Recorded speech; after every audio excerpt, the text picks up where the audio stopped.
So, what is anticipatory grief? That's going to be the topic of today. I want to talk to you about, what you might be going through if your time with your pet is limited, or if you're currently in the process of saying goodbye, or having to start thinking about some very tough and difficult decisions. It's important to realize that love means being there when it hurts. And sometimes the most profound acts of love are the most difficult. Anticipatory grief is the grief we experience before loss actually happens.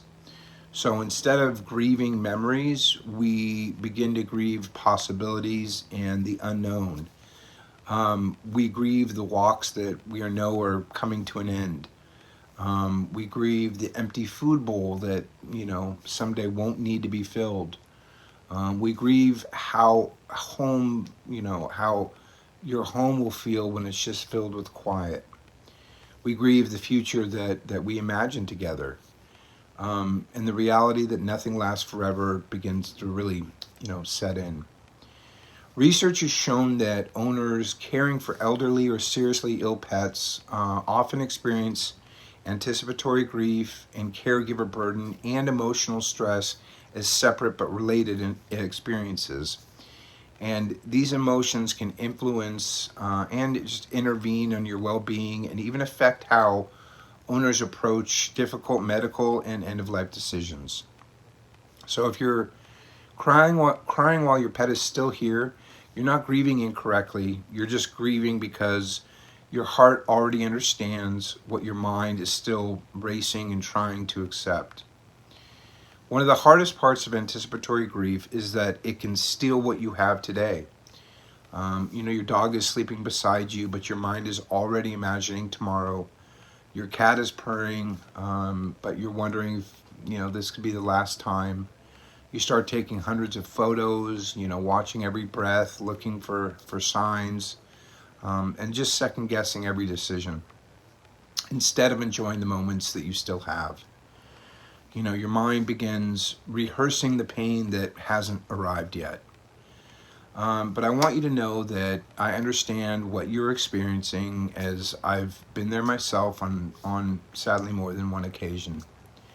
Our brains like to think that if we prepare for heartbreak, maybe it won't hurt as much. But grief doesn't really work that way. Preparing emotionally is not about suffering twice. It's about loving fully while they're still here. So if this video finds you while you are experiencing anticipatory grief or preparing to make some difficult decisions, I strongly encourage you to take a look at some of my other videos, because I have several that are dedicated to living the best life you can with your pets. And those videos may help you focus and be present in the time that you have. So I'm also here for you after you've had to let go, and feel free to visit my website if you want to learn more about how I can help you in your healing and honoring the love that you share with your pets. And there is something I want to say directly to anybody that's facing decisions around euthanasia. Many people feel that choosing euthanasia means that, I'm ending my best friend's life. But, I really encourage you to try to look at it another way. What if you're ending their suffering, okay, and not their love? Animals don't fear death the way that humans often do. They live in the moment. And really, they only ever ask one question, am I safe? So if your pet leaves this world, wrapped in your arms, hearing your voice, without too much fear, without panic, without prolonged suffering, surrounded by you or your family, or just in a safe, comfortable environment, then that isn't betrayal. That's compassion.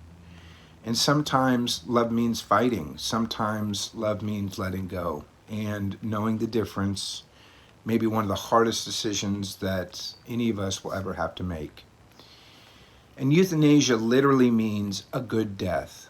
And if you were able to help anybody that you love have a good death, as hard as that may be to hear, And as hard as that actually is to experience, it truly is the greatest act of love. And I want to share a few ideas on what you can be doing now, if you're in the middle of anticipatory grief. Every day I want you to ask yourself, what does my pet need today? Not next month, not next year, but today. Animals teach us presence, so try to meet them there. 2, start trying to create some memories now. Don't wait until the last day. Take the pictures, record their bark, film their goofy walk, take paw prints, try to, make sure that you hold on to some, blankets or toys for keepsakes. Write down your favorite memories with them, tell them stories, create joy while they can still enjoy it with you. These memories aren't going to replace them, but they can become priceless treasures later. 3rd thing, take care of your own body and well-being. This is super important. Many caregivers never, really focus on themselves. Sometimes they'll stop eating, stop sleeping, stop exercising, stop doing the daily routines of, self-care. Maybe they stop seeing friends. But remember, your pet has depended on you for love, and now your body depends on you too, even more so. Drink water, sleep while you can, make sure your diet's, in focus, vitamins, everything. Take short walks, accept help from people. You are carrying something incredibly heavy. So treat yourself with the same kindness that you would give to your beloved animal. And as tough as it may be to hear, your pet is most likely aware of their health conditions much differently than we as humans perceive it. So if your pet is currently sick or suffering or nearing the end of their life, please consider one thing. And I say this after talking to dozens of DVMs who provide at-home euthanasia. Overwhelmingly, they would tell me that they would not personally extend their pets' lives in what they would describe as unnatural, and meaning that they would not continue complicated surgeries or tons of medicines simply to extend their pets' lives by, a few weeks or months. So please take that for what it's worth to your particular situation. And if you are considering end-of-life services, I highly recommend that you speak to your vet, and also with some vets who specialize in at-home euthanasia. As in all the conversations I've had with them, they seem to have somewhat different opinions and perspectives than brick and mortar vets alone. So try to get, good advice from both sides. And it's also really important to remember that our pets want us happy. They want us healthy. They know that they can't be with us forever, and we are blessed with the time that we're lucky to share with them. And this is a big part of my healing program, where I emphasize the importance of taking care of yourself. Every day that our pets are with us, and especially once they've left us, they want nothing more than for us to be happy and healthy. So when they're no longer with us, loving yourself and doing everything you can for yourself will make them proud, when they can't be there to support you. 4th thing, just let go of the concept of perfection. One of the biggest sources of suffering is asking, what if I make the wrong decision? Instead ask, what decision comes from love? There is no perfect form of goodbye. There's only loving intentions. So what decisions come from love? Research suggests that owners who feel excluded from, end-of-life decisions, or, are unsupported emotionally, often experience more guilt and more intense grief afterwards. So feeling informed, involved, and supported can make a, real big, meaningful difference. 5th thing, begin saying thank you instead of only saying goodbye.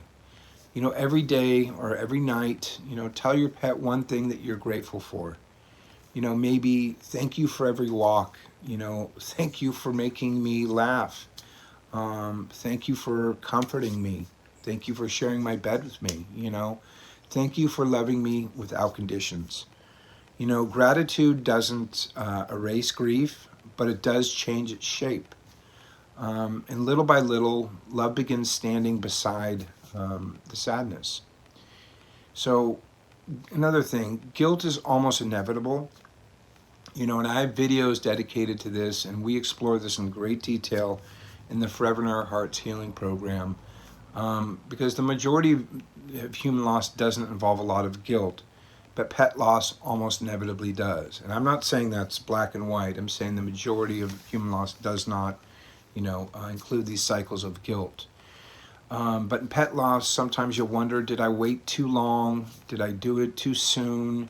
Should I have tried another treatment? Should I have spent more money? Should I have noticed things earlier? You know, the list goes on and on. But here's something critical to remember. Guilt often comes from love searching for certainty, okay? But certainty rarely exists in end-of-life care. So just remember, you made every decision with the information, the resources, and the love that you had at that moment. But what truly matters, that's what truly matters. You do the best with what you can with what you have available. You know, your pet never expected perfection. You know, all they ever wanted was you. So if you're watching this while your best friend is still beside you, you know, pause this video afterwards and just sit with them. Stroke them, pet them, put your hand on their fur. Take one slow breath together. You know, don't think about tomorrow.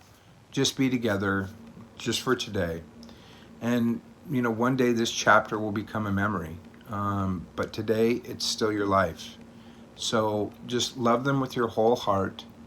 And when the time finally comes, remember this, that sometimes the greatest act of love is having the courage to carry the pain, you know, so they don't have to.